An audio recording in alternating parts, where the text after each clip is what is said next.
안녕하세요. 김대성 목사입니다. 한 주간 평안하셨습니까? 오늘은 빌립보서 1장 12절에서 26절에 대해서 잠깐 말씀을 나누려고 합니다. 오늘 내용은 이제 바울에 관한 소식이라는 제목으로 강의를 한번 해보려고 합니다. 잘 보이실지 모르겠지만은 1장 12절에서 18절 A 부분은 바울의 상황이 어떠했는지를 우리들에게 설명해주고 있습니다. 바울은 이 문단에서 빌립보 교인에게 자신의 투옥이 복음의 역사를 억제할 수 없다는 점을 확신시키려고 하고 있습니다. 물론 이러한 내용들이 지금 계속적으로 반복이 될 겁니다. 바울은 자신의 주장, 복음의 자유로운 전진을 뒷받침하기 위해 다음과 같은 두 개의 증거를 제시하고 있습니다. 첫 번째 뭔가 13절에 보시면 13절이 어떤 내용인가 하면 이러므로 나의 매임이 그리스도 안에서 모든 시대함과 그 밖의 모든 사람에게 나타났다라고 이야기합니다. 다시 말하면 로마의 감옥에 있었음에도 불구하고 기독교 신앙이 시대나 그 당시에 있던 사람들에게 나타났다는 사실을 13절에서 강조를 해주고 있습니다. 그리고 이제 다른 그리스도인들이 담대하게 전도할 수 있도록 고무되었다라고 이야기를 합니다. 14절을 보시면 형제 중 다수가 나의 매임으로 말미암아 주 안에서 신뢰함으로 겁없이 하나님의 말씀을 더욱 담대히 전하게 되었다라고 성경 이야기하고 있습니다. 어떻게 보면 사도 바울이 감옥에 복음을 전했기 때문에 로마 감옥에 있었는데 이러한 상황이 있으면 이제 신앙들이 좀 위축되고 조심해야 되는데 그렇지 않고 더욱더 담대하게 복음의 진리를 전하는 사람들이 나타났다는 사실을 우리들에게 이야기를 해주고 있습니다. 그리고 이제 사도 바울은 15절에서 17절에 불행한 현실을 알려주는 내용들이 있습니다. 빌립보 사람들에게 자신에게 어려움을 주려는 원수들이 있다는 사실과 불쾌한 일들을 소개하는 장면입니다. 그래서 보시면 이제 너희가 알기를 원하노라.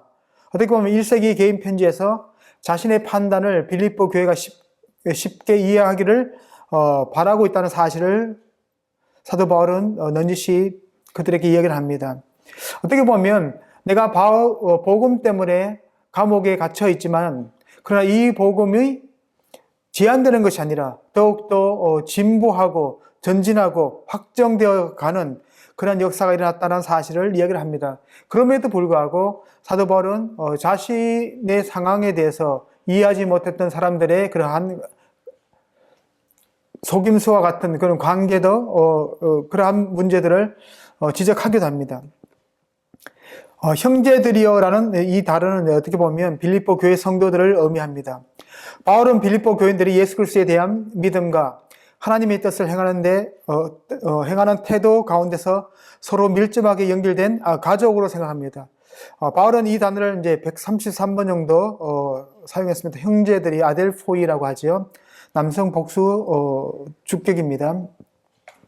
바울은 자신에게 일어난 일이 복음의 진보를 방해하기보다는 그것을 앞당겼다는 점을 성도들에게 강조를 하고 있습니다.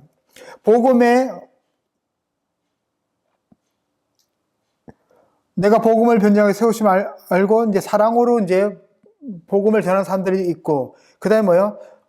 사도 바울이 처했던 상황을 더 악화시키려는 그러한 방식으로 복음을 전하려고 했던 그런 시도들이 있었음을 성경은 우리들에게 이야기를 합니다.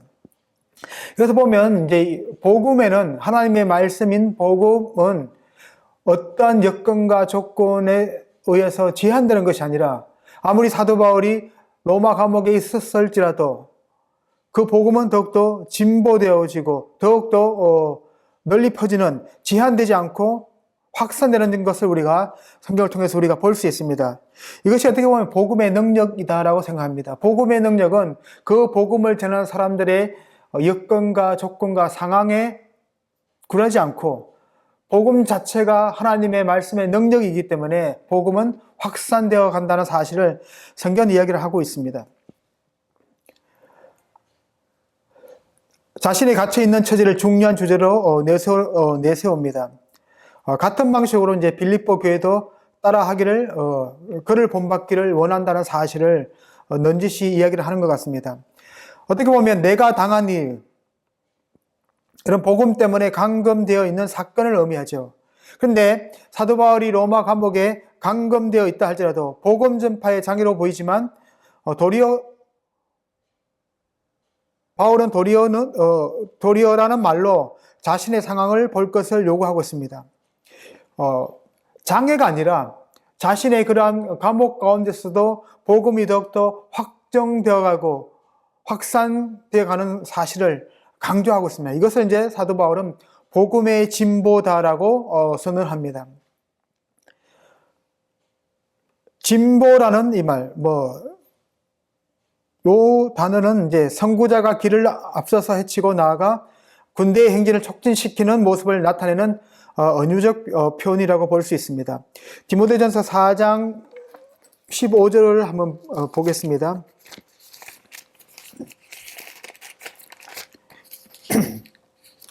이 모든 일에 전심전력하여 나의 성숙함을 모든 사람에게 나타나게 했다라고 사도 바울은 디모데전서 4장 15절에서 강조를 합니다. 그래서 어떻게 보면 복음의 능력이라는 사실 자체가 하나님의 말씀이기 때문에 그 하나님의 말씀은 어떤 조건과 환경에 제한되는 것이 아니라는 사실을 사도 바울은 강조를 하고 있습니다. 13절에서 17절은 12절에서 단정적으로 제시한 판단, 복음의 진보에 대해서 조금 더 자세히 설명을 해주고 있습니다. 호스테라는 단어가 있는데 앞의 내용에 이어진 결과나 목적을 나타내주고 있습니다. 그러면 이제 그러므로, 그런즉, 결과적으로라는 의미로 쓸 수 있습니다. 그래서 이제 개역 한글이나 개정은 이러므로, 그리고 킹 제임스 버전이나 New RSV는 so that, 그래서 복음의 진보의 결과가 13절 이후에 제시된다는 입장을 설명해주고 있습니다. 네, 이건 이제 두 가지 방식으로 이제 이해가 되는데, 형제들이 담대히 복음을 전한 사실이 복음의 진보의 결과였다라고 이야기합니다. 다시 말하면 복음의 진보가 있었기 때문에 형제들이 담대히 복음을 전했다라고 이해를 하시면 좋을 것 같아요. 이제 오브리안이라는 분은 이렇게 이야기했고, 피 박사도 이제 이렇게 이해를 했습니다. 근데 논리적 이해는 반대입니다. 형제들이 담대히 복음을 전했기 때문에 복음의 전보가 있었다는 사실을 성경은 우리들에게 얘기를 해주고 있습니다. 다시 말하면 복음의 진보가 결과적인 판단입니다. 누군가가 복음을 전했기 때문에 전한 그 복음을 통해서 복음의 진보가 일어났다는 의미입니다. 근데 이거를 딱 잘라서 이것이 옳다, 저것이 옳다라고 우리가 이야기하기보다는 복음 자체가 능력이기 때문에 그러한 능력을 경험했던 형제들이 복음을 전한 사실을 우리가 볼 수 있습니다. 그리고 그 반대로도 누군가가 복음을 전했기 때문에 복음의 진보가 생겼다라고 이해를 하시면 좋을 것 같아요. 그래서 13절 앞에 호스트가 등장하는 것은 해석에 큰 어려움을 줍니다. 접속사가 큰 의미 없기에 번역하지 않은 번역본들이 있습니다. 공동번역, 새번역, 표준 새번역 이런 것들은 이 접속사 호스트를 번역하지 않았습니다. 호스트가 바울 서신에서 강한 논리적 연결을 나타낸 것으로 사용되고 있습니다. 이 입장을 지지하는 데는 한계가 있다라고 이제 학자들은 이야기를 합니다. 그리고 이제 호스트를 결과의 접속사가 아니라 보충 설명을 이끄는 접속사로 이제 이해를 하는 겁니다. 데실바라는 분은 이제 이렇게 이야기를 했고, 첫 번째 입장의 반대와 동일합니다. 다시 말하면 형제들이 담대히 복음을 전했기 때문에 복음의 진보가 일어났다는 개념과 비슷합니다. 그리고 이제 호스테가 12절에 복음의 진보와 연결된 것이 아니라 내가 당한 일과 연결된다라고 주장하는 분들이 있습니다. 바울이 당한 일 자체가 결과적으로 온 시대암과 기타 모든 사람에게 나타났다라고 강조를 하는 겁니다. 그래서 형제들이 담대하게 복음을 전했다고 볼 수 있습니다. 어떻게 보면 또 위에 있는 호스트의 결과의 접사가 아니라 보충 설명을 이끄는 접속사라는 개념하고는 조금 다른 개념일 수도 있습니다. 하지만은 A가 맞다, B가 맞다 정확하게 이것은 우리가 판단을 내리기는 좀 쉽지가 않은 것 같습니다. 왜냐하면 2000년이라는 그 시간적 괴리가 있기 때문에 우리는 이것을 나름대로 합리적인 방식으로 이것이 좀 더 옳지 않을까? 이것이 좀 옳지 않을까? 이런 식으로 우리가 판단하는 것이 이건 틀렸고 이거는 이게 맞다라는 식으로 이해를 할 수 없습니다. 이거는 상황적인 부분들이기 때문에 그렇습니다. 어떤 복음의 핵심적인 내용을 가지고는 우리가 정확하게 이것은 이렇습니다. 이건 저렇습니다라고 이야기할 수 있지만은 그 복음이 전파되어져 있는 그 상황들을 이해할 때는 우리가 딱히 이것이 옳고 저것이 틀리다라고 이야기하기에는 조금 어려운 부분이 없지 않아 있습니다. 그리스도로 말미암아 내가 갇힌 것이 라는 그 의미는 뭔가 하면 복음을 전하다가 죄인으로 감옥에 갇혀 있는 상황을 사도 바울은 강조를 하고 있습니다. 여러분들 복음을 전하면서 유대인의 박해를 받았던 경험들이 많이 있습니다. 사도행전을 보면 사도행전 13장 50절, 14장 19절, 17장 5절에서 7절 어떻게 보면 그리스도의 복음을 확정하다가 로마군에 넘겨지는 사건도 있었습니다. 20장 22절에서 24절 사도행전 로마 황제에게 또 상소하기도 했습니다. 사도행전 22장 30절에서 23장 10절 24장 1절에서 23절, 25장 1절에서 12절 어떻게 보면 사도 바울은 그리스도의 복음을 전하는 일 때문에 죄인으로 강건된 채 로마 황제 앞에서 재판을 받는 상황까지 갔다라고 이야기를 합니다.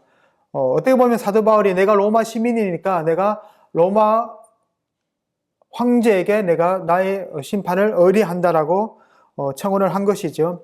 그래서 어떻게 보면 사도 바울의 삶에 있어서 복음이 그에게 가져다 준 것은 어떻게 보면 그리스도의 사신이 된 것도 있지만은 복음 때문에 많은 고난과 고통과 어려움을 경험했던 그러한 삶이 있음을 사도 바울은 우리들에게 넌지시 자신의 상황을 설명해 주고 있습니다. 여러분들 우리가 교회가 전도도 하고 복음을 전하잖아요. 근데 때로는 요즘 이제 복음을 전하는 것 때문에 외부 사람들이 교회인들을 핍박하고 어려움을 주지는 않습니다. 그럼에도 불구하고 복음 전파는 쉬운 일이 아닌 것 같습니다. 누군가에게 복음을 전한다는 것은 정말 쉽지 않은 삶의 방식이다라고 생각이 됩니다. 그럼에도 불구하고 성경은 끊임없이 너희는 때를 얻든지 못 얻든지 항상 복음을 전파하라라고 우리들에게 명령하신 것을 우리가 볼 수 있습니다. 그래서 예수님께서 너희도 가서 모든 사람으로 침례를 주고 아버지와 아들과 성령의 이름으로 그들에게 침례를 주고 복음을 전하고 제자를 삼으라라고 성경은 이야기를 하고 있습니다. 침례를 주는 것보다는 더 중요한 핵심 포인트가 제자를 삼는 것입니다. 다시 말하면 제자를 삼기 위해서는 복음이 선포돼야 되겠지요. 그런 상황을 우리가 좀 이해를 했으면 좋겠습니다. 12절에서 17절 계속 바울의 상황이 이제 등장합니다. 투스 데스무스무 나의 갇힘. 근데 어떻게 해요? 엔 크리스토에서 그리스도 안에서 내가 갇힌 것 원인과 의도 등을 나타내는 후페르가 아니라 후페르가 엔 대신 사용되면 가장 적절할 것 같은데 다시 말하면 후페르는 누구를 위하여 이란 뜻이잖아요. 그래서 그리스도를 위하여 내가 갇힌 것 이렇게 하면 되는데 사도 바울은 엔 크리스토 그리스도 안에서 내가 갇힌 것이다라고 강조를 하고 있습니다. 고난에 대한 바울의 인식을 보여줍니다. 바울은 복음 때문에 당하는 어려움을 그리스도의 고난으로 이해했다라고 성경은 우리들에게 이야기합니다. 자신이 그리스도와 연합되었기에 당하는 고난이라는 겁니다. 여러분들이 예수 믿는 것 때문에 오늘날에는 많은 박해와 핍박이 별로 없습니다. 근데 제가 이제 초등학교, 중학교에 다닐 때 제가 이제 읍내에 살았고 교회는 이제 약간 시골에 있었어요. 시골에 있었는데 한겨울에 보면 그 교회 옆에 어떤 저보다 한 3살 정도 많은 형이 있었는데 그 집은 아버지 때부터 그 형까지 교회를 되게 싫어하는 사람이었어요. 근데 한겨울에 교회 앞에 이렇게 냇가가 조금 있거든요. 한 3, 4m 되는 냇가가 있는데 4m는 더 될 것 같아요. 근데 그 형이 하는 말이, 야, 교회 아이들이 여기에 냇가에 돌을 던졌으니까 너는 들어가서 저 물에 있는 돌을 다 건져내. 이런 식으로 하는 거예요. 아니면 이제 때리겠다. 이런 식으로 이제 협박을 해서. 그런데 저는 그 상황에서 이제 들어가서 이제 한겨울에 돌을 건져내는데, 내가 이걸 건져내면서 내가 왜 이 짓을 하고 있지? 내가 던진 게 아닌데 라는 그러한 생각이 납니다. 그때만 해도 교회 다닌다는 것을 대개 사람들이 옆에 있기 때문에 교회가 시끄럽다 하면서 핑계 아닌 핑계를 가지고 이제 사람을 괴롭히는 그런 사람이 있었다는 사실을 볼 수 있습니다. 이것이 뭐 사도 바울의 그런 경험과 견주지는 못하지만은 그래도 교회 다닌다는 것 때문에 누군가로부터 핍박을 받았던 그런 기억들이 생각이 납니다. 바울에게는 고난이 그리스도로 말미암는 것이며 곧 그리스도 안에 있다는 것을 의미합니다. 여러분들, 우리가 부모라면 자식들이 잘못되었을 때 징계를 하잖아요. 성경이 그렇게 얘기합니다. 너희가 징계가 없으면 너희는 사생자다라고 히브리서에서는 우리들에게 말을 해주고 있습니다. 우리가 징계를 받는 이유는 바로 우리가 그분의 복음에 동참한 사람들이기 때문에, 그리고 우리가 그리스도 안에서 하나님의 자녀가 되었기 때문에 동일한 어려움을 우리는 경험할 수 있습니다. 하지만 그 의미는 그리스도로 말미암아 내가 갇힌 것이란 뜻으로 우리가 번역해도 상관이 없습니다. 굳이 N을 뭐뭐 안에서 이렇게 얘기하기보다는 조금 더 의미를 부드럽게 하기 위해서는 그리스도로 말미암아 내가 갇힌 것, 그리스도를 위하여 내가 갇힌 것, 이런 식으로 번역을 해도 상관이 없습니다. 온 시대와 그 밖의 모든 사람들에게 알려졌다라고 이야기를 합니다. 시대는 장소를 가리킬 수도 있고 특정한 병사들 무리를 가리킬 수도 있습니다. 신약의 다른 용례는 이제 시위대는 총독이 있는 관절을 의미할 수 있습니다. 여기 보면 성경 구절이 있습니다. 한번 찾아보십시오. 제작 장소는 이제 홀슨이라는 분은 이제 가이사라에서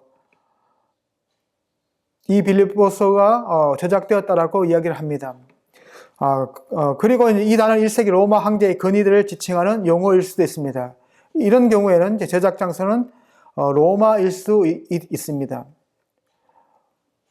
이제 피 박사가 이렇게 얘기를 하죠. 그리고 라이트 푸치라는 분도 이렇게 얘기를 합니다. 여러분들, 복음을 전한다라는 것은 전할 때 갇힌 것은 복음 전파의 큰 장애일 수 있지만, 바울은 갇혀 있으면서도 로마 제국의 여러 사람들에게 복음을 전했다라고 이야기합니다. 물론 이제 다른 사람들이 복음을 전했기 때문에 복음의 진보가 일어났습니다. 왜냐하면 사도 바울은 감옥에 갇혀 있었기 때문에 어느 정도 장애가 있을 수 있습니다. 사람을 만날 수 있는 한계가 있을 수 있고, 물론 이제 가택연금 정도로 우리가 이해를 하시면 자유롭게 사도 바울이 있는 처소에서 사람들이 방문하고 그곳에서 복음을 들을 수도 있습니다. 물론 그러한 방식으로 복음이 전파될 수도 있습니다. 왜냐하면 사도행전에 보시면 이러한 이야기가 등장합니다. 그가 이제 가택연금이 되어서 사람들이 유대인들이 찾아와서 방문해서 그 이야기를 듣기도 하고, 사람들이 방문해서 이제 복음을 듣기도 했던 이야기가 사도행전 28장 마지막 부분에 등장하는 것을 우리가 볼 수 있습니다. 어떻게 보면 가이사랴에서 두 총독에게 복음을 전할 수 있는 그런 기회가 있었습니다. 물론 두 총독은 이제 어떤 사람은 바울을 통해서 어떤 약간의 뇌물을 받기를 원하는 마음에서 자주 사도 바울을 불렀다라고 이야기하기도 하고, 어떤 분은 이제 사도 바울의 그러한 자신의 간증을 막으면서 네가 나를 예수 믿는 사람으로 만들려 하느냐라고 할 정도로 핀잔을 들어가면서도 이제 복음을 전했던 기억들이 있습니다. 로마를 그를 후송하는 백부장에게, 그리고 로마 황제 근위대와 사람들에게 복음을 전했다라고 우리가 이해를 하시면 좋을 것 같아요. 어떻게 보면 사도 바울의 삶이 고난 가운데서 예수 그리스도를 위해서 복음을 전한다는 그 기쁨 때문에 그의 삶이 어떻게 보면 다른 사람들에게 선한 영향력을 끼칠 수도 있습니다. 요즘에는 이제 2호선 전철 2호선에 제가 20대 때 가다 보면 항상 그 팻말 들고 이제 전도하시는 분들이 있습니다. 뭐 예수천당, 불친지옥 이런 식으로 복음을 전하는 분들이 있었는데, 물론 그런 방법이 잘못됐다라고 이야기하는 것이 아니라, 그렇게라도 복음을 전하는 사람들의 용기는 우리가 인정을 해줘야 되지만은 다른 사람들의 그런 상황과 여건을 고려해서 우리가 지혜롭게 복음을 전할 필요가 있다는 사실을 말씀을 드리는 겁니다. 그래서 복음을 전하는 일은 쉽게 생각하면 쉽지만은 누군가에게 내가 가지고 있는 소신을 이야기한다는 것이 주춤주춤하는 그 내성적인 분들이 있기도 합니다. 또 그런 분들한테는 그것이 누군가에게 자신의 생각을 전한다는 것이 좀 어려울 수도 있습니다. 하지만은 성경이 우리들에게 계속적으로 요청하는 사실이 뭔가 하면, 우리는 복음을 전하는 사람들, 때를 어떤지 못 어떤지 복음을 전하는 일에 우리가 열심을 붓는 예수님의 제자들이 되었으면 좋겠습니다.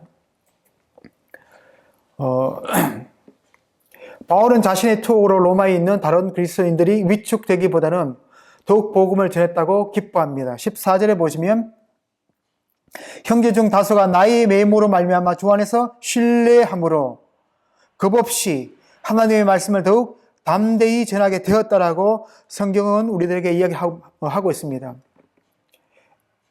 14절의 두 가지 해석, 엔크리스토의 연결 단어, 형제들, 주 안에 있는 형제 중 다수가 나의 매임에 고무되어 더 크게 위험을 무릅쓰고 하나님의 말씀을 전했다라고 이제 NIV는 이런 식으로 번역을 했습니다. 근데 NASB는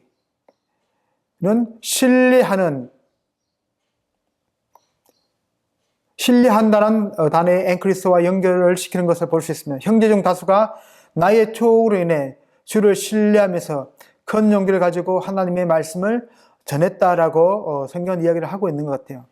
14절에 나타난 여러 표현들은 형제들의 이런 모습을 매우 생생하면서도 강렬하게 묘사를 해주고 있습니다. 어떻게 보면 주 안에서, 엔크리스토, 확신하면서, 페프이 도타스, 급없이, 아포보스, 더욱 담대히, 페리소테로스, 폴만, 이런 식으로 해서 어떻게 보면 갇혀있는 사도 바울을 보면서 이들이 주 안에서 확신을 가지고 또 겁도 없이 담대히 복음을 전했다는 사실을 사도 바울은 그들의 삶들을 묘사를 해주고 있습니다. 새로워진 바울의 동력자들이 두려움 없이 말씀을 전하는 방향으로 나아갔다는 겁니다. 말씀은 어떻게 보면 세상의 모든 미움이 집중되는 기독교 가르침입니다 라고 이해를 하시면 좋을 것 같아요. 자, 예수님께서 복음의 진리를 전했음에도 불구하고 그가 아버지께로부터 와서 다시 아버지께로 돌아가신다는 그 사실을 전했음에도 불구하고 사람들은 예수를 박해하고 핍박하고 결국은 십자가 위에서 예수님을 못 박아 죽였다라고 성경은 얘기하고 있습니다. 15절에서 17절은 바울 자신의 가침이 복음의 진보를 가져온 두 번째 효과를 설명해 주고 있습니다.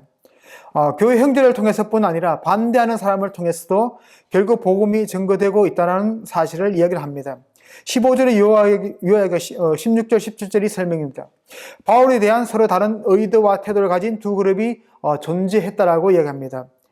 15절을 보면 두 그룹의 외면적인 모습을 우리가 알 수 있는데, 어떤 이들은 투기와 분쟁으로 그리스도를 전파하는 사람들이 있었습니다. 15절에 보면 어떤 이들은 투기와 분쟁으로, 어떤 이들은 착한 뜻으로 그리스도를 전파했다라고 이야기합니다. 15절 B는 어떤 이들은 착한 뜻으로 그리스도를 전파했다라고 이야기합니다. 그런데 이것이 어떤 외면적인 모습이라 하면 외면적 모습과 함께 드러나는 내면적 의도를 밝힙니다.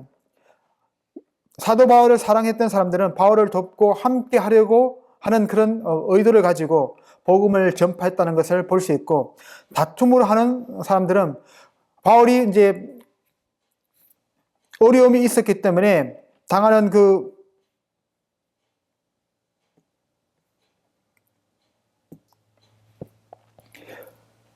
복음 때문에 감옥에 갇히고 어려움을 겪고 있는 것을 알고 있기 때문에 외적으로만 복음을 전하는 것처럼 해서 바울을 더 고통을 겪게 하려고 하는 그런 의도를 가지고, 나쁜 의도를 가지고 복음을 전하는 사람들도 있었음을 성경은 우리들에게 이야기를 해주고 있는 것 같아요. 참 보면 사람들의 마음이 참 가지각색인 것 같습니다.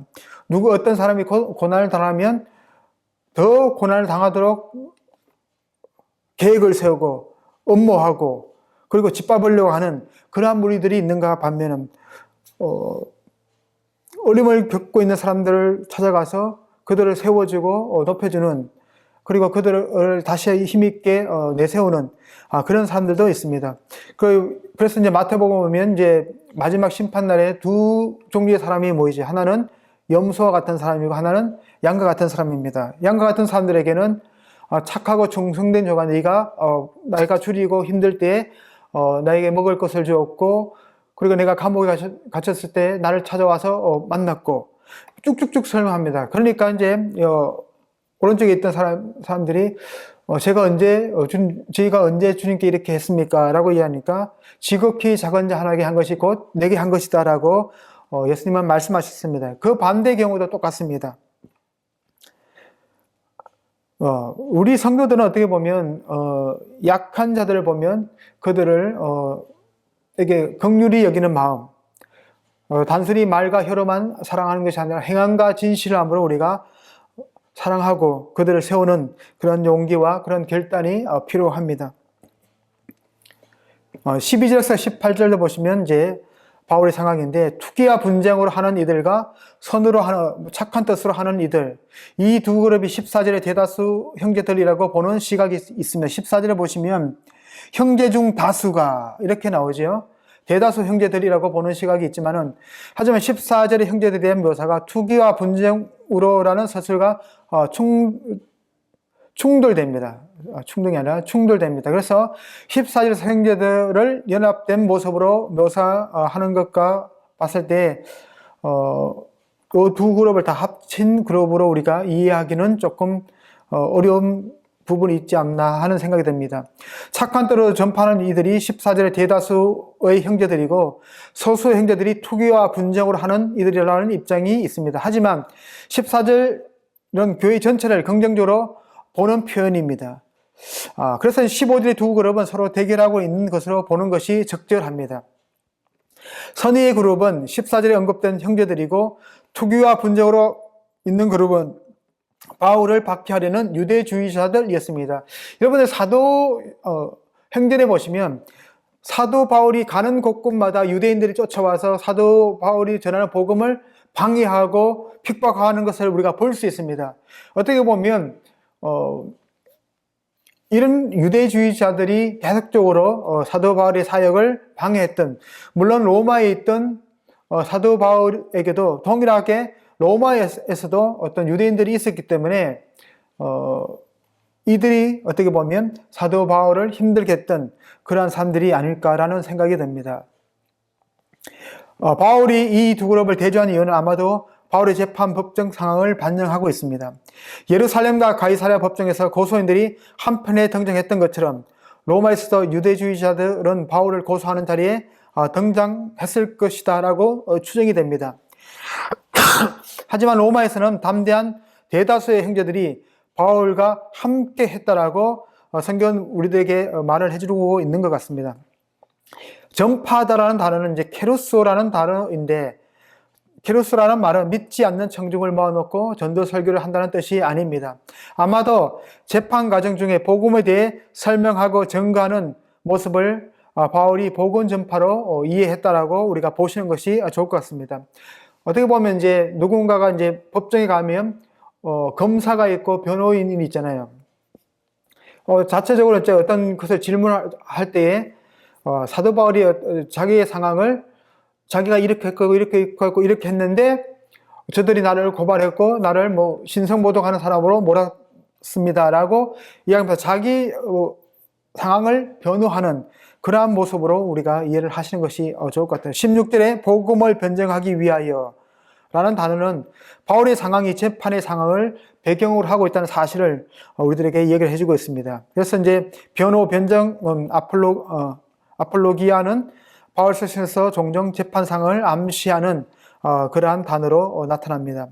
이 사람들은 바울이 복음 때문에 세움을 받은 줄 알고 바울을 도우려고 사랑으로 참여하는 사람이 있었던 반면에 17절 바울의 반대편에서 고소하는 사람들의 의도를 설명합니다. 17절에 보시면 그들은 나의 매임에 괴로움을 더하게 할 줄로 생각하여 순수하지 못하게 다툼으로 그리스도를 전파한다라고 이야기를 합니다. 바울이 이미 갇혀 있는 것에 박해를 더하려는 생각으로 바울이 전하는 그리스도를 말했다라고 이야기합니다.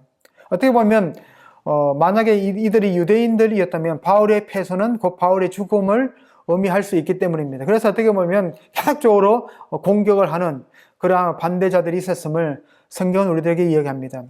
이 사람들의 행동은 단순한 시기심이 아니면 고난, 이게 들립시스라는 단어는 괴로움, 이 단어로 좀 이해하기는 좀 너무 약한 개념입니다. 그래서 어떻게 보면 들립시스는 신약성경에서 환난, 고난, 박해의 의미를 나타내주고 있습니다. 성경 구절은 여러분들이 한번 찾아보시면 좋을 것 같아요.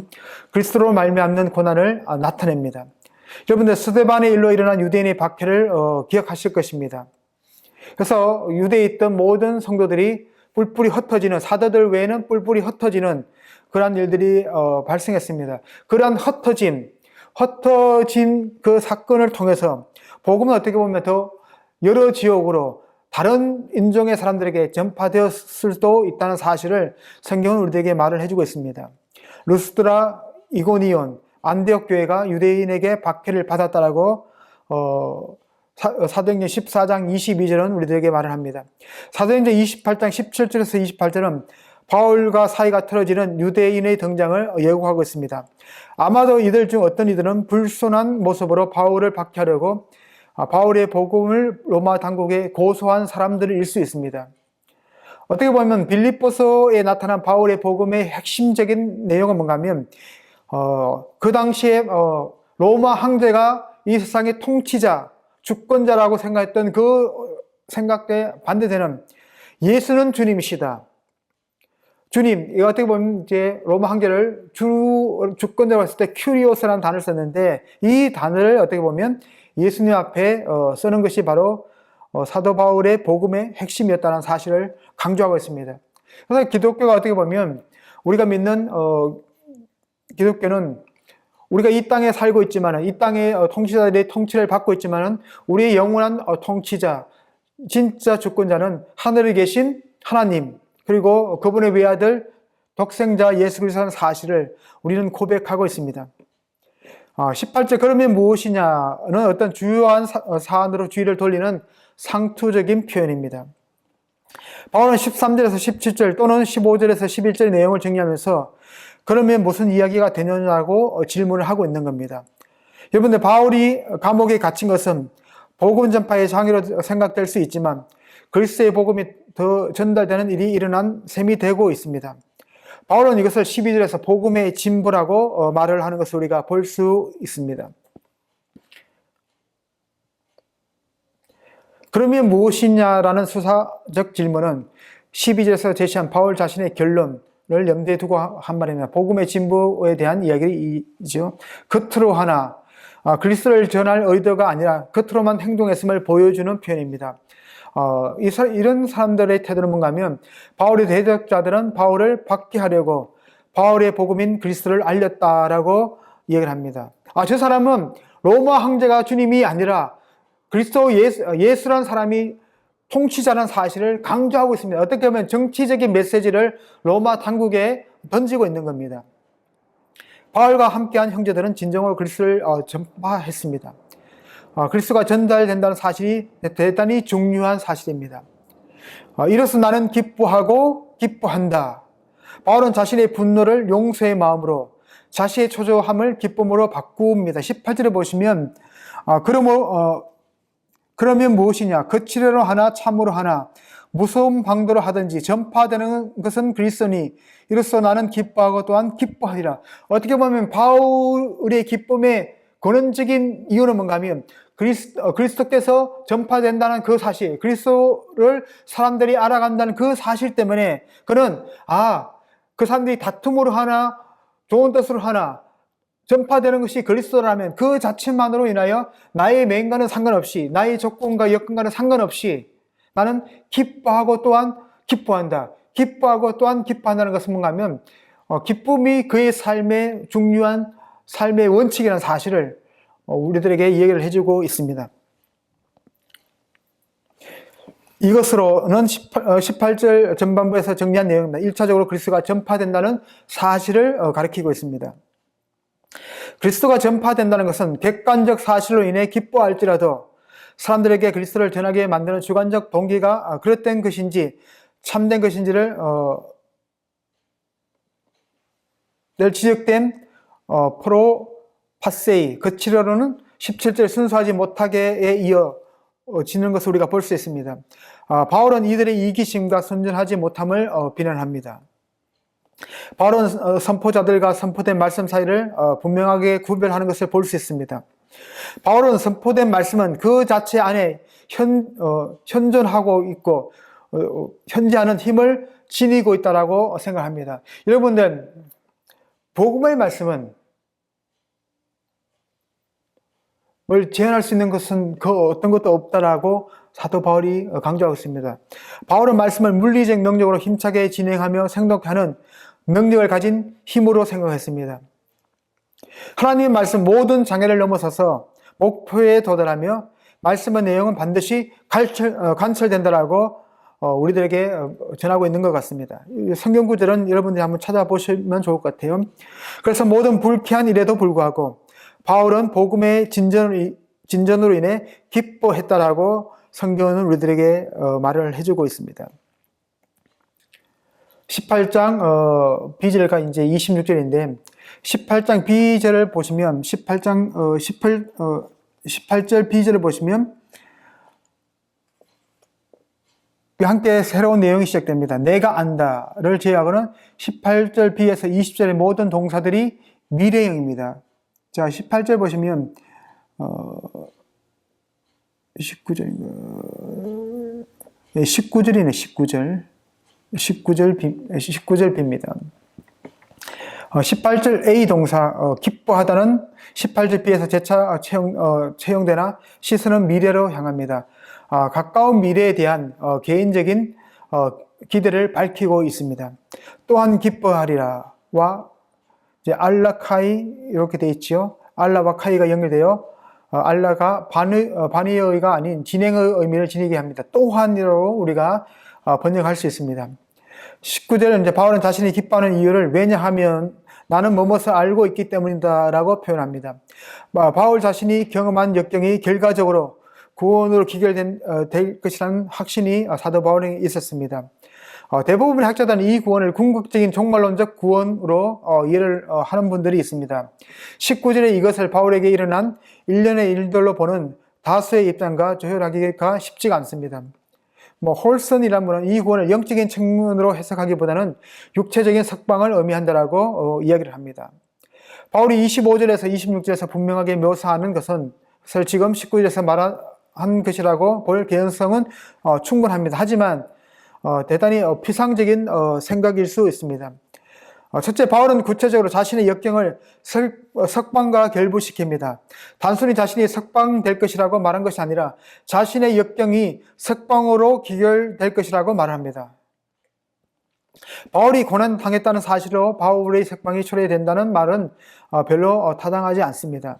둘째, 바울의 관심과 기대는 법정에서 담대하게 예수를 증언하여 하나님의 심판대 앞에서 부끄러움을 당하지 않는 데 있습니다. 셋째는 무엇인가 하면 나를 구원에 이르게 할 줄 아는 고로. 너는 어떻게 보면 욥기 13장 16절 이제 70인역을 문자 그대로 인용했습니다. 하지만 바울은 다른 강조점으로 이 본문을 인용한 것 같습니다. 육체적 고난으로부터 구원을 기대했지만 바울이 바라는 구원은 감옥으로부터의 석방을 의미하지 않고 인간이 마지막 심판에서 경험하게 될 최종적인 구원을 지향하고 있다라고 강조를 하는 것 같아요. 그러므로 이 구원은 완성된 구원을 의미하죠. 구원의 3단계는 뭐예요? 우리가 과거에 예수 그리스도를 주님으로 고백함으로 말미암아 하나님의 자녀가 되었다는 것이 과거적인 측면이고, 현재는 뭔가 하면 그 하나님의 능력이 내 삶 가운데서 지금도 역사하고 있다는 것이 우리가 하나님 나라를 경험하는 현재적인 측면이고, 그 다음에 미래 측면은 종말론적으로 예수 그리스도가 다시 오실 때에 우리가 하나님의 임재 안으로 우리가 들어갈 수 있음을 말해주고 있는 내용이 바로 미래적인 측면으로 우리가 이해를 하시면 좋을 것 같아요. 그래서 구원을 단순히 나는 예수 믿는 것 때문에 구원을 받았다가 아니라 그 받은 이후에 우리가 어떻게 그리스도인답게 삶을 살아가고 있는지를 우리가 또한 간증을 해야 되고, 이러한 삶이 계속적으로 이어졌을 때 우리는 하나님의 임재 가운데 하나님의 나라에서 영생복락을 누릴 것을 성경이 우리들에게 말씀해주고 있습니다. 여러분의 강구와 예수 그리스도의 성령의 공급하심으로 말미암아라는 단어가 있는데 18절에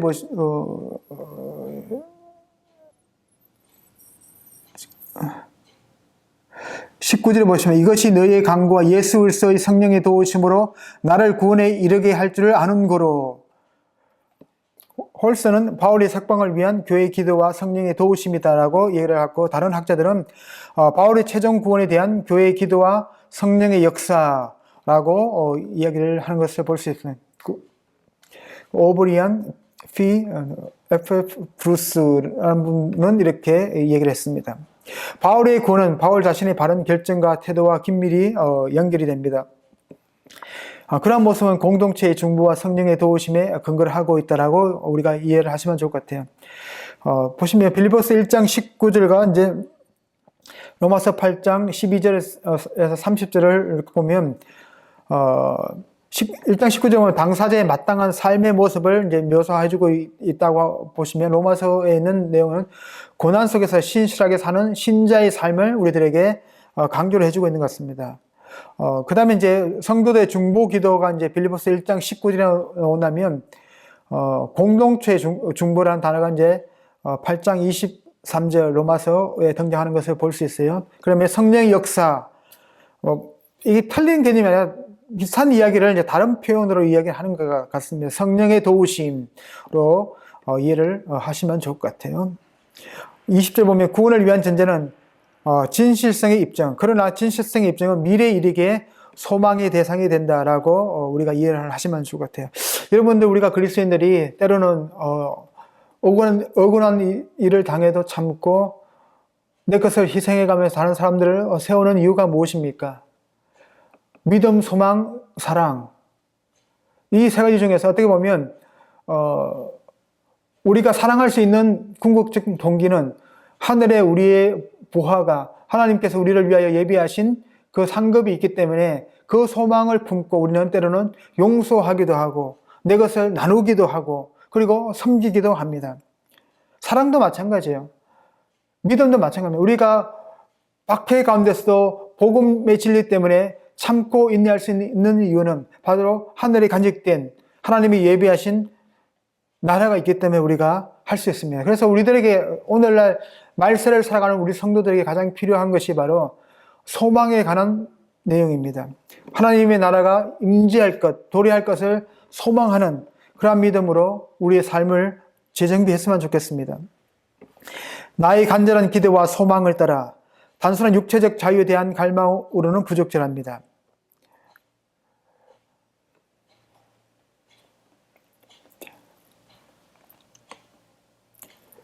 이 단어가 이제 쓰인 용례는 종말의 구원을 얻으려는 피조물의 간절한 갈망이다라고 우리가 이해를 하시면 좋을 것 같아요. 간절한 소망, 기대, 나의 간절한 기대, 이런 식이 있죠. 아포크라토키안이란 단어인데, 이제 기대를 의미합니다. 20절과 19절과 함께 바울이 담대하게 생각하게 된 이유를 제시를 하고 있죠. 20절을 보시면 나의 간절한 기대와 소망을 따라 아무 일에든지 부끄러워하지 아니하고 지금도 전과 같이 온전히 담대하여 살든지 죽든지 내 몸에서 그리스도가 존귀하게 되게 하려 하나니. 어떻게 보면 사도 바울의 삶과 그의 사역의 궁극적인 목적은 뭔가 하면 그리스도를 존귀하게 하려는 것이 바로 그의 사명이었다라고 성경은 이야기합니다. 아무 일에든지 부끄러워하지 아니하고 그리스도가 존귀하게 되게 하려 한다. 어떻게 보면 자신의 궁극적인 구원을 목표로 살았기에 지금도 죽음을 두려워하지 않고 그리스도가 존귀하게 되는 쪽을 선택해야 됩니다. 우리가 이제 신앙생활을 하고 또 목회자분들은 또 사역을 감당하고 성도를 말씀으로 먹이고 성경을 가르치고 그리고 그들에게 복음의 진리를 항상 깨우치게 하는 이유가 무엇입니까? 나의 팬을 만들려고 하는 것이 아니잖아요. 오늘날 어떻게 보면 이제 팬심이 대단히 무서운 힘인 것 같아요. 이렇게 팔로우가 많은 사람들은 어깨에 뭐 뽕이 들어가서 나는 나를 따르는 팔로워가 100만 명 돼 이러면 이제 벌써 뭐예요? 주변 사람들로부터 부러움을 사기도 하고 합니다. 그러나 우리 그리스도인의 삶의 태도는 그런 팬심보다는 주님을 영화롭게 하고 주님을 존귀하게 하려고 하는 삶의 태도가 우리들에게 필요하다라고 생각이 됩니다. 아니, 필요한 것이 아니라 그렇게 해야만 합니다. 사는 것이 그리스도니, 이런 내게 사는 것이 그리스도니, 사는 것과 죽는 것을 대립시키는 것을 우리가 볼 수 있습니다. 내게 사는 것이 그리스도니라는 말은 그리스도께서 완벽하게 삶의 의미를 정의하셨다라고 우리가 이해를 하시면 좋을 것 같아요. 우리가 어떻게 삶을 살아야 될까요? 우리는 예수 그리스도를 본받는 삶, 예수님의 삶의 모델은 뭔가 하면 바로 하나님의 뜻을 온전히 실천하는 그런 삶이었다라고 성경은 우리에게 말을 해주고 있습니다. 그래서 그리스도께서 완벽하게 삶의 의미를 정의한 그 방식대로 우리들도 삶을 살아야 된다라고 성경은 이야기를 하고 있습니다. 그리스도를 추구하며 그와 함께 영적으로 바르게 사는 삶을 묘사합니다. 강조적 자리, 내게를 바울은 타인의 생각이나 평가와는 무관하게 자신의 삶과 죽음에 대한 개인적인 이해에 특별한 관심을 두고 있습니다. 바울 안에 자신이 사는 것이 아니라 바울을 위해 몸을 버리신 그리스도께서 사신다는 뜻입니다. 이제 갈라디아서 2장 20절에 이 내용이 등장을 하죠. 그리스도께서 그의 몸 안에서 살아계심으로 성령이 주는 생명을 가지고 살아간다는 의미입니다. 로마서 8장 10절 한번 읽어볼게요.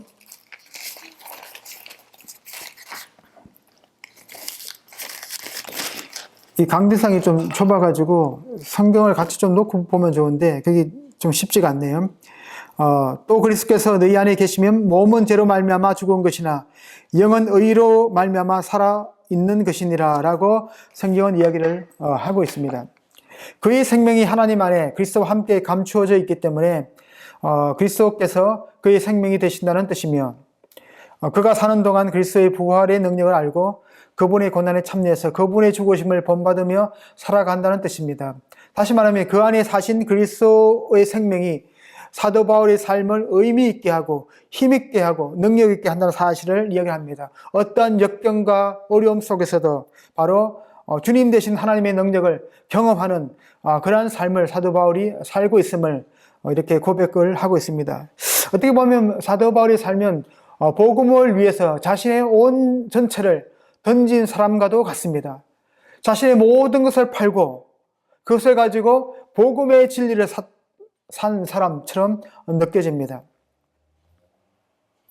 또한 이 개념은 바울이 살아가는 모든 삶이 그리스도 안에서 요약된다는 말이기도 합니다. 바울이 행하는 모든 것, 즉 신뢰하고 소망하고 순종하고 전도하고 따르는 것이 그리스도에 의해 고치되고 그리스도를 위해 행해진다는 의미입니다. 그래서 우리가 무엇을 하든지 간에 그리스도의 영광을 위해서 해야 된다라고 성경은 우리들에게 말을 해주고 있습니다. 여러분들이 교회에서 봉사하고 섬기고 예배 참석하고 헌금을 내고 가난한 자들을 돕는 이유가 무엇입니까? 내 이름 석자를 내려고 하는 것이 아니라 정말 나를 통해서 일하고 계신 그리스도를 존귀하게 하는 그런 삶을 살기 위해서 우리는 이런 삶을 하는 거예요. 그래서 우리가 자신의 유익을 추구하는 그런 인생이 아니라 그리스도 예수를 위해서 우리의 전 존재를 던지는 그런 삶을 살면 좋겠습니다. 그리스도만이 바울의 존재의 생기와 방향과 의미와 목적을 부여해 주시는 분입니다. 다시 말하면 자신의 삶이 그리스도에 의해 결정되고 통제되고 있다는 사실을 강조를 하고 있습니다. 그러므로 삶을 지나 부활하신 그리스도와 연합되는 죽는 것도 유익한 것입니다. 자신이 참 구원을 생각을 하는데 육신의 안위에 집착하지 않는 모습을 우리들에게 가르치고 있습니다. 유익이란 표현은 19절에서 말한 최종 구원, 소테리아를 염두에 둔 표현일 수도 있습니다. 22절부터 바울은 지극히 개인적인 이야기를 합니다. 자신이 육신으로 사는 것이 교회에 유익하다는 내용의 도입으로 이제 시작합니다. 그리스도께서 삶과 죽음 둘 다를 통해 존귀하게 되신다면 바울은 어느 쪽을 선택해야 할까요? 그리스도께서 바울을 살게 하신다면 글쎄 이 주대심 안에서 더 보람 있는 삶을 살아야 합니다. 반면에 그리스도께서 바울을 위해 죽음을 택하신다면 이제 바울이 이제 죽기를 원하신다면 사도 바울은 떠나서 그리스도와 함께 있을 수 있습니다. 근데 모든 상황이 동등하다면 바울은 죽음을 택하는 것이 개인적인 측면에서는 자신만을 생각할 때는 훨씬 더 좋은 일이다라고 사도 바울은 이야기를 합니다. 아주 많이 좋은 일을 의미하죠. 훨씬 더 좋은 일. 어떻게 보면 이제 나 개인적으로만 보면 이 세상을 떠나 주님과 함께 있는 것이 더 나한테는 좋은 일이다라고 이야기를 합니다. 22절에 그러나는 22절부터 이야기가 전환됨을 시사해주고 있습니다. 바울 자신에게 교회 공동체, 자신의 유익에서 공동체 유익을 전하는 것을 우리가 볼 수 있습니다. 여러분들 자신을 위해서 사는 사람들은 내 거도 내 거, 네 거도 내 거 이런 식으로 삶을 삽니다. 그러나 다른 사람을 섬기기로 작정한 사람들은 내 거도 당신을 위해서 쓸 수 있고 당신 거는 내가 안 쓰겠다 이런 마음으로 이타적인 삶을 사는 것을 우리가 볼 수 있습니다. 예수를 믿지 않는 사람들도 이렇게 이타적인 삶을 실천하는 사람들이 대단히 많이 있습니다. 그러기에 단순히 우리가 내 것을 내놓는다고 해서 그것이 크게 도덕적으로 부각되는 점은 아닐 수 있습니다. 예수 믿지 않는 사람들도 그러한 삶을 사는 사람들이 있습니다. 물론 그분들이 어떤 의도와 그런 마음을 가지고 그렇게 하는지는 모르겠지만은 그러나 그 나타난 결과 자체는 우리의 모습과 어느 정도에서는 일치하는 부분이 있다는 사실을 우리가 기억하고 우리가 더욱더 너희는 세상의 빛이 따라 하신 그 말씀처럼 산이 있는 동네가 숨기지 못할 것이다. 너희 착한 행실을 통해서 하나님 아버지께 영광을 돌리게 하라라는 그런 마태복음에 있는 말씀처럼 우리도 그러한 삶을 최선을 다해서 살아가는 저와 여러분들이 되었으면 좋겠습니다. 육신의 생명을 잃고 죽는 것이 아닙니다. 육신으로는 바울 서신에서 사람의 악하고 죄한 본성을 묘사를 하고 있습니다. 그래서 사람 것과 연결해서 육천에서의 삶, 지상에서 바울의 육체적 삶을 의미합니다. 여러분들 우리가 이 땅에서 땅을 밟고 살아가고 있고 나라가 있고 우리가 지켜야 할 법률이 있지만은 우리가 그런 것을 성실히 지켜야 돼요. 우리는 다른 가치관, 세상과는 반대되는 천상의 가치관을 따라서 삶을 사셔야 됩니다. 그것이 바로 십자가의 삶이고 그리스도를 따라가는 삶이고 십자가를 지는 삶이다라고 성경은 우리들에게 말씀을 하고 있습니다. 세상은 마치 가격이 전도되어 있는 물건으로 가득 찬 상점과도 같습니다. 정말 영적인 시각으로 봤을 때, 하나님의 시각으로 봤을 때는 정말 값싼 것이 우리 인간적인 관점으로 보면 비싼 값으로 가격 매겨지기도 합니다. 정말로 하나님 앞에 정말로 가치 없는 것이 가치 없는 것이 상점이 있는데 그것이 어떻게 보면 하나님 관점에서는 정말로 의미 있고 가치 있는 그런 물건일 수 있습니다. 그렇기 때문에 우리 그리스도인은 삶을 바라보는 관점이 바뀌어야 됩니다. 물론 저도 이 부분에 대해서 많이 취약한 부분이 있습니다. 그러기에 우리는 어떠하든지 우리가 그리스도의 의에 이룰 수 있는 삶의 태도로 우리가 최선을 다하는 삶을 살았으면 좋겠습니다. 1장 15절에서 바울은 중요한 감신사를 밝힙니다. 복음 전파의 진전, 바울은 로마에 있었던 복음의 진전을 강조하며 이 단락을 시작했습니다. 12절에서부터 시작했습니다. 지금은 빌립보 교인들 가운데서 일어난 복음과 믿음의 진보를 언급하며 마무리를 합니다. 25절에 보시면 25절 보시면 내가 살 것과 너희 믿음의 진보와 기쁨을 위하여 너희 무리와 함께 거할 이것을 확실히 아노니라고 성경 이야기를 합니다. 믿음이 지적인 동의로 축소될 수 없음을 사도 바울은 강조하고 있습니다. 바울은 믿음을 기쁨과 연결합니다.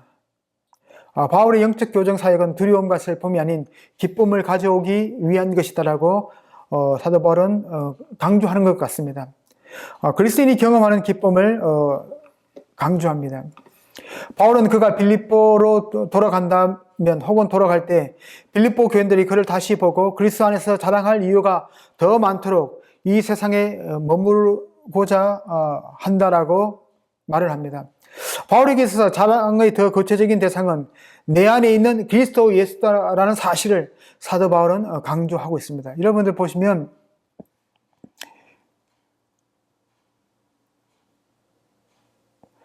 25절부터 한번 보시면 25절 내가 살 것과 너희 믿음의 진보와 기쁨을 위하여 너희 무리와 함께 걸 이것을 확실히 하노니 내가 다시 너희와 같이 있으므로 그리스도 예수 안에서 너희 자랑이 나로 말미암아 풍성하게 하려 합니다. 라고 이제 사도 바울은 이야기를 하고 있는 것 같아요. 그래서 여러분들 우리의 자랑의 구체적인 대상은 때로는 이제 우리가 세상적인 정욕이 있기 때문에 물질이 나의 자랑이다. 성공한 내 자식들이 자랑이다. 그리고 성공한 내 지위가 자랑이다. 라고 이야기를 할 수 있습니다. 하지만 우리의 궁극적인 자랑은, 그리스도인의 자랑은 우리 안에 있는 예수 그리스도가 우리들의 자랑이 되어야 합니다. 26절의 문구, 내 안에 직접 내 안에 카우케마와 함께 이해할 수 있습니다. 나에 대한 너희 확실한 자랑이 그리스도 예수 안에서 풍성하게 되도록 이라는 의미가 됩니다. 여러분들 나에 대한 너희의 확실한 자랑이 누군가가 여러분들 만약에 목사님들이 계시면 여러분들 교회 성도님들이 우리 목사님은 진짜 일품이야. 우리 목사님은 정말 진국이야. 나는 목사님이 어떤 이야기를 하더라도 저분의 말씀이 사실이라는 것을 믿어. 이런 성도들이 많은 목사님들은 행복한 목회를 해오셨고 목회를 잘 해오신 분입니다. 그럼에도 불구하고 다른 방식으로 평가받는 분들도 있습니다. 저 목사님 왜 저렇게 탐욕이 많아? 왜 자꾸 뭔가를 우리들에게서 뭔가를 자꾸 이렇게 탈취해 가려고 하지? 저 목사님 하는 말은 정말로 매주를 콩으로 쓴다고 해도 내가 믿을 수가 없어. 이렇게 평가를 받는 분들도 꽤 많이 계십니다. 이런 분들의 목회 사역을 어떻게 보면 화려한 모습을 보였지만은 그 안에는 탐욕의 정신이 있었다는 사실을 성도들이 목회자를 잘 압니다. 신앙생활을 30년, 50년 하신 분도 있기 때문에 딱 하면 척이라는 것을 아시는 분들이 되게 많습니다. 그래서 우리가 조금 더 진실된 마음으로, 순결한 마음으로 사역을 감당해야 된다라고 생각이 됩니다. 바울은 카오마이를 전치사 엔가 사용할 때 시족의 인간 하나님 안에서 자랑하라고 권면하고 있습니다. 고린도전서 1장 31절, 고린도후서 10장 17절, 고린도전서 3장 21절은 바울은 사람을 자랑하지 말라라고 권면하고 있습니다. 그래서 이제 빌립보 신자를 그리스도 예수로 자랑하는 자라고 언급을 합니다. 3장 3절에 보시면 사도 바울은 빌립보 교회 성도들을 이렇게 이야기합니다. 하나님의 성령으로 봉사하며 그리스도 예수를 자랑하고 육체를 신뢰하지 아니하는 우리가 곧 할례파다라고 얘기하면서 빌립보 교회에 있는 성도들이 그리스도 예수를 자랑하는 사람이다라고 언급을 하는 것을 볼 수 있습니다.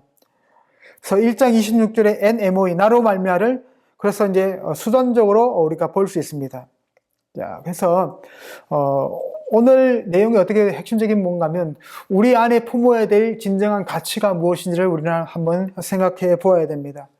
우리는 어떠한 정신과 어떠한 마음의 태도로 삶을 살아야 되는지 우리가 진지하게 한번 고민해 볼 필요가 있습니다.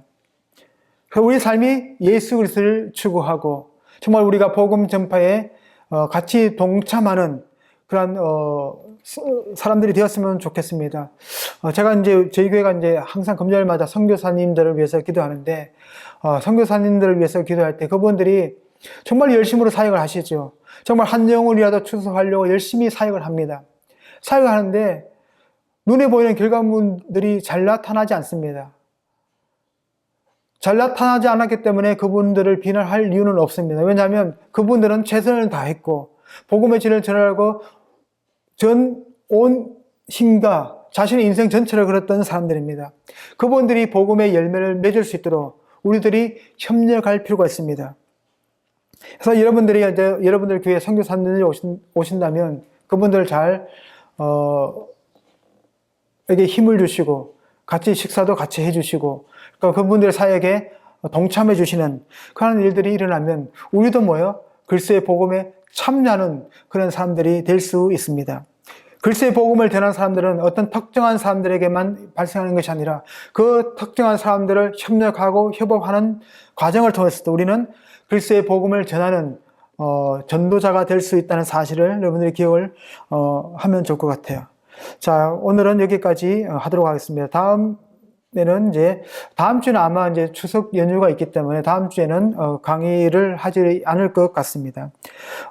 부족한 강의를 들어주신 여러분들 감사하고, 이거를 이제 지난 학기 때처럼 자료로 이제 드려야 되는데, 지금 이게 영상으로도 지금 올라가지 않는 상황이기 때문에 제가 어떻게 해야 될지는 잘 모르겠습니다. 여하튼 이것이 준비된다면 다 계속적으로 보내드리도록 하겠습니다. 한 주간 평안하시고, 하나님의 은혜가 여러분들 삶 가운데 함께 하시기를 간절히 축복합니다. 감사합니다.